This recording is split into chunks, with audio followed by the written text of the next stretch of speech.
Most people believe debt is the enemy.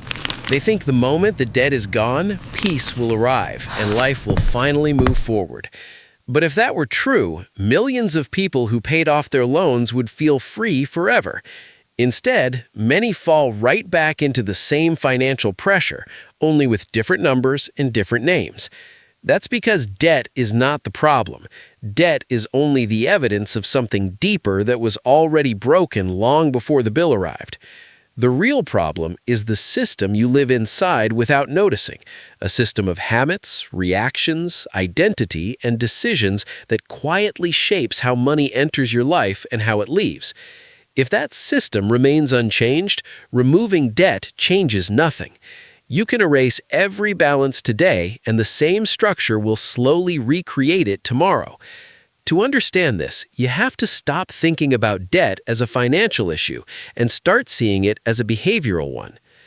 Debt often forms when spending decisions are disconnected from income reality, not because people are careless, but because the system around them rewards comfort over clarity. Small expenses feel harmless in isolation, yet they stack quietly against a limited cash flow. Over time, the gap between what you earn and what you maintain becomes wider than you can control. Debt simply fills the space that discipline and structure were supposed to occupy. This is why focusing only on paying off debt feels exhausting.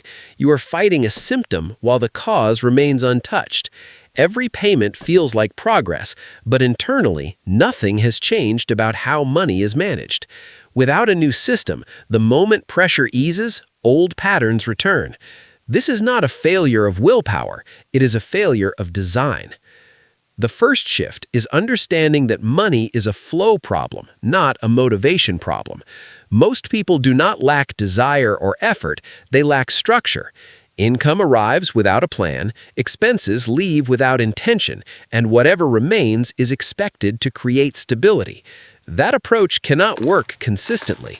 Stability requires that money be assigned meaning before it is spent, not after it is gone.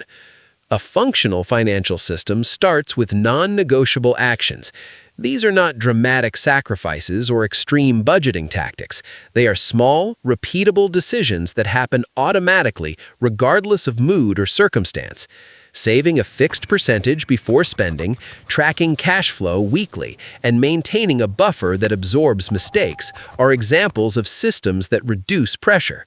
These actions remove emotion from decision-making and replace it with consistency. Investment fits into this system the same way. Most people delay investing until life feels stable, but stability rarely arrives on its own. Investing is not about timing markets or chasing returns. It is about training yourself to think long-term while acting patiently. Even small, regular investments shift your identity from consumer to builder.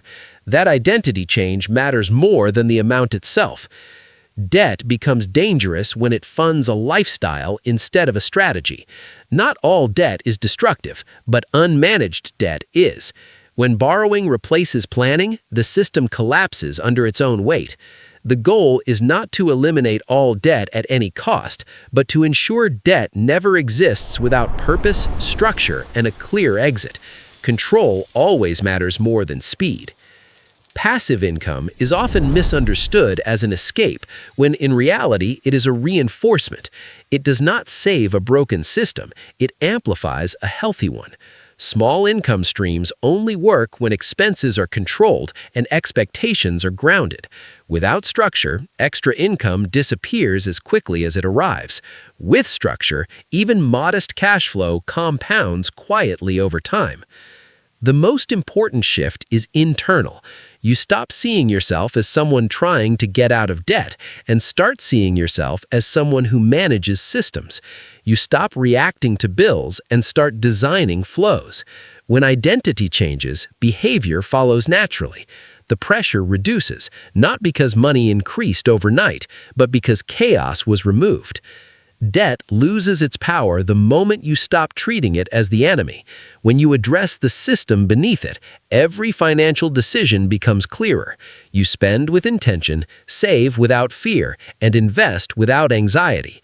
Progress becomes predictable, not emotional. In the end, financial peace does not come from a zero balance. It comes from control, clarity, and repeatable structure.